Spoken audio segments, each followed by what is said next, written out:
Hey guys, Greg here, Total Truck Centers in the garage. We're working on the Renegade III project for the SEMA build.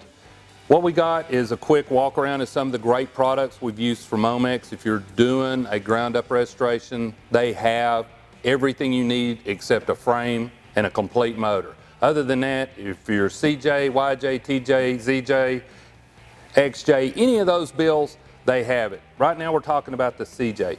1974 did not have power steering or power brakes. We modified that on Renegade III to bring it up to what we'd like to see it. So one of the first things we did is we picked up the OMIX master cylinder, power brake booster, and booster bracket. What that allows for is much better braking on the Jeep, and when you have better performance from the Jeep with the bigger motor, wider tires, lift kit, the brakes wanted an upgrade. So we used that. It's a great item. And again, from OMIX-ADA. Another item that we used on the Renegade III on the build was the OMIX replacement fender flares. They're exactly the same as the OE that came with the aftermarket Jeep parts. These things have a 5-year warranty against manufacturer defects.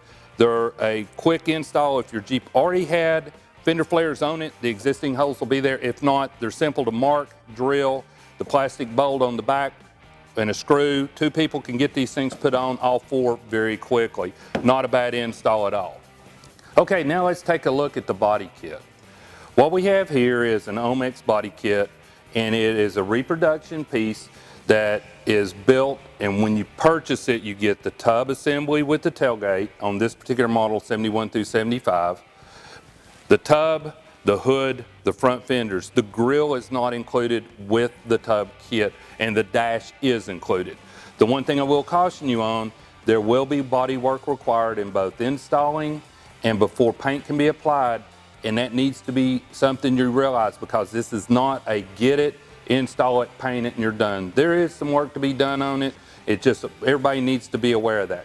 So there are just a few key components that we got from OMIX-ADA for this build that doesn't even touch a long list of great replacement parts that they carry, including wheel adapters that we use to be able to space the tires out 1.75 inches on the 5 on 5.5 wheel to hub combo to be able to get full steer. Just one of the many things, and there's so many here that I can't even list them all. All you got to do is check out the description below. It'll have a description and part number of the items we've talked about. You can check the dealer locator right below that for any of our Total Truck Centers installers. They'll be able to get you these parts and even install it if that's what you need. This is Greg, Total Truck Centers in the garage.